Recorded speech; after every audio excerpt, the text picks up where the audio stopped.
अरे चुप कर, शर्म तो तेरे को आनी चाहिए। आज बचाऊंगा, कल कौन बचाने आएगा तेरे को? औरत इसलिए नहीं कोठे पर बैठती क्योंकि वो बेबस है, इसलिए बैठती है क्योंकि वो जंग लड़ना नहीं चाहती। कुत्ते की तरह जीने की आदत पड़ी है सबको।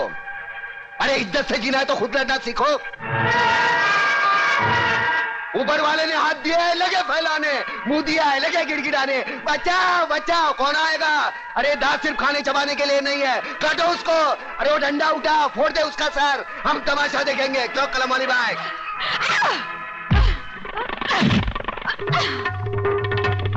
एक औरत को धंधे पर बिठाना चाहते हो तुम? छोड़ो जी तुम लोगों को, कमीने, कुत्ते,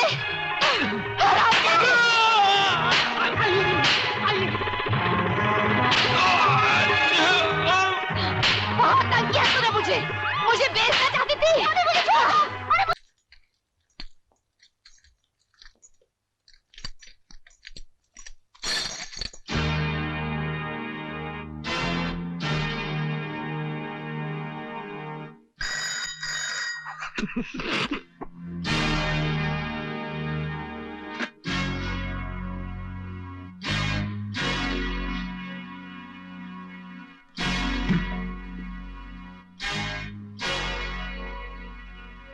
लोहे की जंजीर में तो शेरों को बांधा जाता है, इन मासूम मुजरिमों को नहीं, जो बुज़दिलों की तरह रात के अंधेरे में गुनाह करते हैं और दिन के उजाले में मुंह छुपा लेते हैं। जेलर साहब, ये आपकी आवाज सचमुच ही आपकी बहादुरी की निशानी है या हमारे नाम की दहशत? दहशत? राणा प्रताप सिंह उस सरहद का नाम है जहां दहशत भी पहुंचकर दम तोड़ देती है। लगता है आपने हमारा रिकॉर्ड नहीं पढ़ा। हम वो तेजाब हैं जो लोहे की सलाखों को भी जलाकर राख कर देते हैं। हमें यहां से भागने से कोई नहीं रोक सकता। अगर तुम्हें भागने के लिए सारा जेल भी कहेगा तो तुम भाग नहीं सकोगे। आप भागने की बात कर रहे हैं? अगर आप कहें तो हम अकेले नहीं, पूरी जेल को साथ में लेकर भाग जाएं। यप। हवाओं के टकराने से पहाड़ में सुराख नहीं हुआ करते, फिर भी हमें तुम्हारा यह अंदाज पसंद आया। ये हमारा वादा रहा कि तुम्हें भागने के लिए ऐसा मैदान देंगे कि तुम भागते भागते थक जाओगे, लेकिन मैदान खत्म नहीं होगा। और जब नजर उठाकर ऊपर देखोगे तो राणा प्रताप सिंह तुम्हारे सामने कानून की मजबूत दीवार की तरह खड़ा होगा। बंद कर दो इन्हें। ना तलवार की धार से, ना गोलियों की बौछार से। बंदा डरता है तो सिर्फ परवरदिगार से।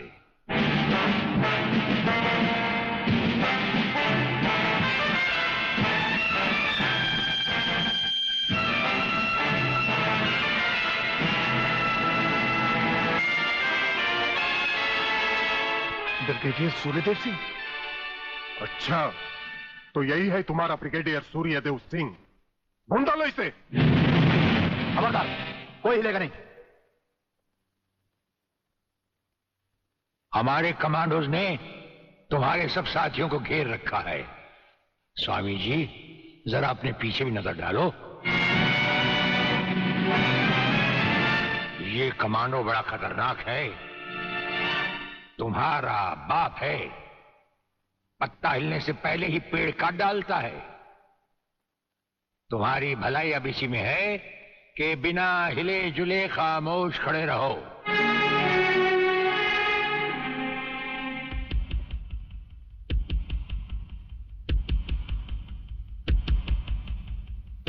दुबे नाम है सत्यवादी। सत्यवादी दुबे।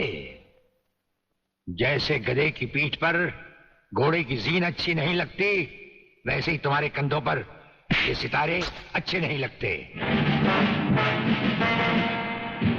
और ये कमरबंद पेटी भी अच्छी नहीं लगती।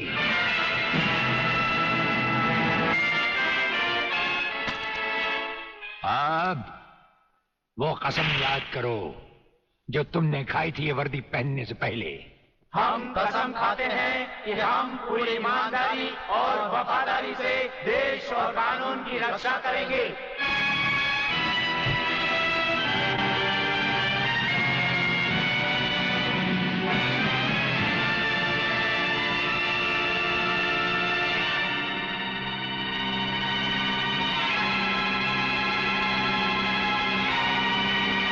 हम तुम्हें सिर्फ ये बताने आए हैं कि अगर तुमने तिरंगे के खिलाफ कोई भी कदम उठाया तो हम तुम्हें वो मौत देंगे जो ना तो किसी कानून की किताब में लिखी होगी और ना ही कभी किसी मुजरिम ने सोची होगी।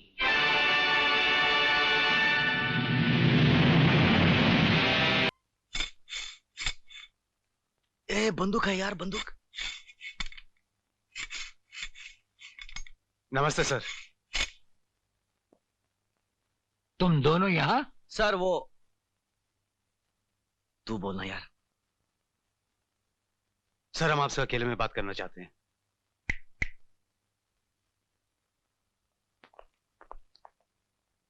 कहो क्या कहना है। सर हम दोनों को 4 दिन की छुट्टी चाहिए। तुम्हें 4 दिन की छुट्टी चाहिए? कुछ गलत बोल दिया क्या? गलत ही बोलता है सर हमें पता चला है कि हमारे अनाथ आश्रम के बच्चों की जिंदगी खतरे में है, इसलिए हमारा बाहर जाना बहुत जरूरी है। ये जेल है, किसी कॉलेज का हॉस्टल नहीं। जब चाह वार्डन से जाने की इजाजत ले ली। हम जानते हैं सर, लेकिन हम दोनों का जाना बहुत जरूरी है। ये कानून के खिलाफ है, हम इसकी इजाजत नहीं दे सकते। तुम अपने काम की ड्यूटी पर वापस जाओ। सर आप हमें अच्छी तरह जानते हैं, लेकिन हम आपकी इज्जत करते हैं, इसलिए आपसे इजाजत मांगने आए हैं। वरना अब तक तो कब के जेल से भाग गए होते। तुम दोनों दिल के अच्छे हो इसलिए हमने सुन लिया, वरना हमारे सामने ऐसी बात करना तो दूर, सिर्फ सोचने वाले को ही छत से उल्टा टांग दिया जाता है।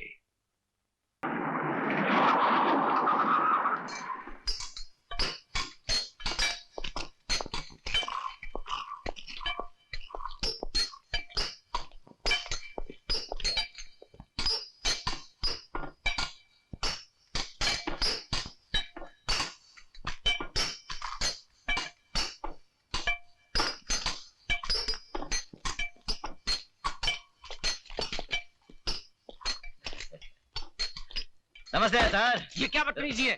माफ करना। क्या अकेले अकेले सिगरेट पी रहे हो? अपन को भी पिलाओ ना। तुम्हारा दिमाग तो नहीं खराब हो गया? जेलर से सिगरेट मांगते हो? इसमें दिमाग खराब होने की क्या बात है? तुम कौन सा तुम्हारी कमाई का सिगरेट पी रहे हो? सब रिश्वत का माल है ना। बिल बांट कर। क्यों, ठीक है ना? वे साले हाथ उठाता है, हाथ उठाता है, मुझ पर हाथ उठाता है। छोड़ दो। अरे काय को मारता है? अरे मत मार। अरे पुलिस वाले आ रहे हैं, सब पिस्तौल निकाल इसकी। किसी ने आगे बढ़ने की कोशिश की तो इसकी खोपड़ी उड़ा दूंगा। अब आप मेहरबानी करके अपनी जीप की तरफ चलने का कष्ट करेंगे? चलिए।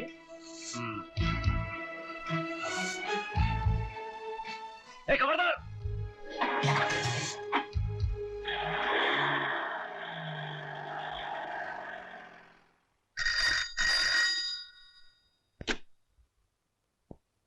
क्या बलवीर और अनवर जेल से भाग गए? अच्छा। जेलर राणा प्रताप।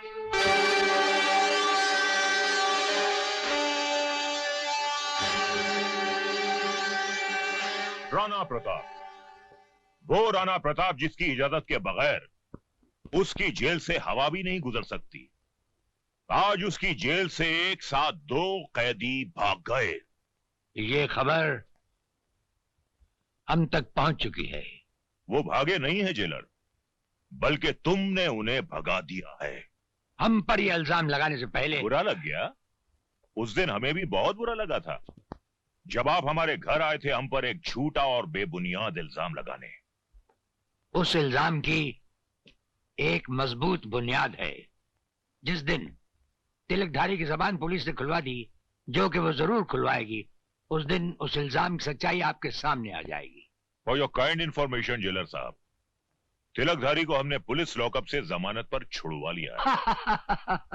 वो तो जब हम चाहेंगे पुलिस उसे दोबारा हमारी हिरासत में ले आएगी। वो तो जब होगा तब होगा। फिलहाल उन 2 कैदियों को फरार कराने के इल्जाम में अगर हमने आपकी वर्दी नहीं उतरवा ली तो हमारा नाम बेनी प्रसाद भंडारी नहीं। वो तो जब होगा तब होगा। अगर उन 2 फर्रार कैदियों को हम तलाश करने के बावजूद भी ना ला सके तो हम ये वर्दी उतारकर आपके गले में डाल देंगे। हमारे जैसा हर अफसर अपने फर्ज को पहचानता है। कौन बोल रहा है?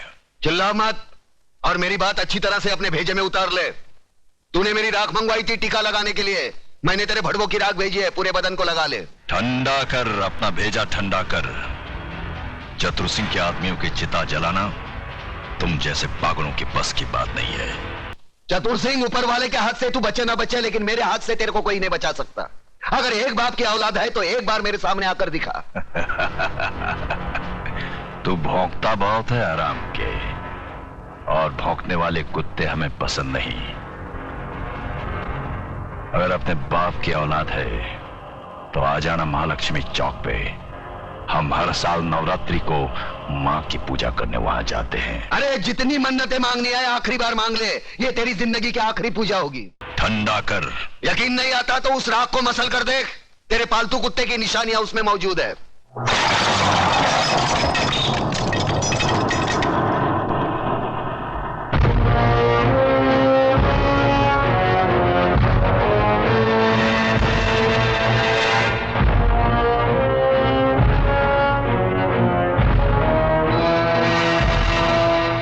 हराम के, तूने जलती हुई आग में हाथ डाला है। हम तुम्हें ऐसे जलाएंगे कि तेरे चाहने वालों को गंगा में बहाने के लिए तेरी राख भी नसीब नहीं होगी। अरे मुझे जलाने की बात छोड़, मैं तो तुझे ऐसी मौत मारूंगा ना तो तुझे जमीन नसीब होगी ना आसमां।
कौन हो तुम?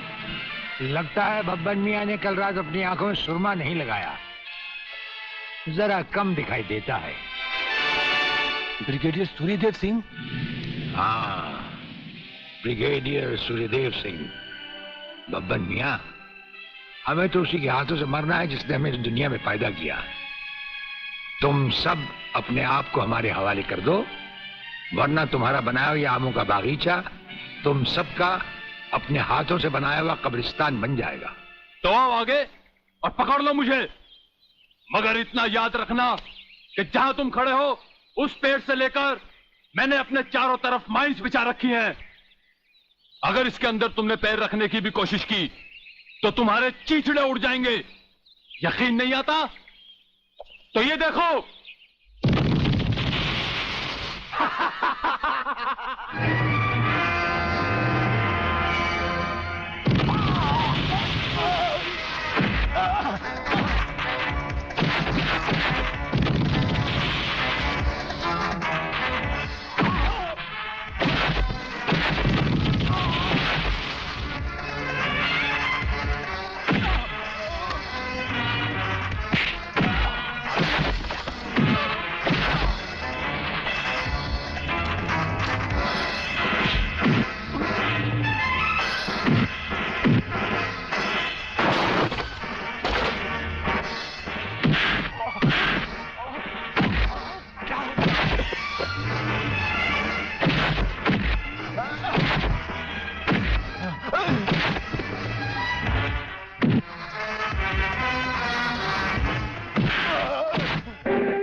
सर, ये लिस्ट उन लोगों की है जिन्हें आपसे मिलना है।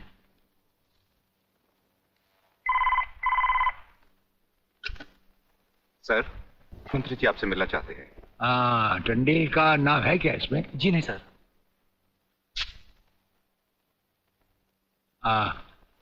आज तो हम अपना एक एक मिनट दूसरों को दे चुके हैं, दम लेने की भी फुर्सत नहीं होगी। ऐसा करो, मंत्री जी को कल दोपहर के बाद की कोई भी अपॉइंटमेंट दे दो। Okay sir. Sir, you can't meet him today. अरे अंग्रेजी को मारो गोली और हिंदी में समझो। इस राज्य के मंत्री से मिलने के लिए उसके पास वक्त नहीं है। मैं पूछता हूँ वो हमारी खाता है या हम उसकी? इसमें आपकी और हमारे खाने की बात कहां से आ गई? ओह, तो ये है ब्रिगेडियर। आप यहां अचानक आ पधारे हैं और हम आज का सारा वक्त औरों को दे चुके हैं। आखिर हम सब जनता ही के तो सेवक हैं। कुर्सी मिलने पर ये समझ लेना कि सारी सरकार आप ही की है, इसे हम कैसे मान लें? आप मुझे ये न समझाएं कि सरकार किसकी है। आप सिर्फ इतना समझिए कि आप एक सरकारी नौकर हैं और आपके सामने खड़ा हुआ ये इंसान इस राज्य का मंत्री है। खादी के कपड़े पहनने से और टोपी लगा लेने से कोई महात्मा गांधी नहीं बन जाता। और सुनिए, हमें नेताओं की भाषा ना तो पहले समझ आई थी और ना कभी आएगी। भाषा छोड़ो ब्रिगेडियर, मैं जो आपसे कहना। आपने जो कुछ भी कहना है कल कह लीजिएगा। आपकी अपॉइंटमेंट नोट करवा दी गई है। और एक बात ये भी याद रखिए कि हमसे बगैर अपॉइंटमेंट के कोई नहीं मिल सकता। और जहां तक हमारा ताल्लुक है, हम किसी से भी किसी वक्त भी कहीं भी मिल सकते हैं, हमारा जब दिल चाहे। शायद आपने वो लेटर नहीं पढ़ा जो सेंट्रल गवर्नमेंट ने आपको भेजा है। उसमें खासुल खास ऑर्डर है कि हमारे किसी भी काम में कोई भी दखल अंदाजी नहीं कर सकता। नमस्कार। नमस्कार।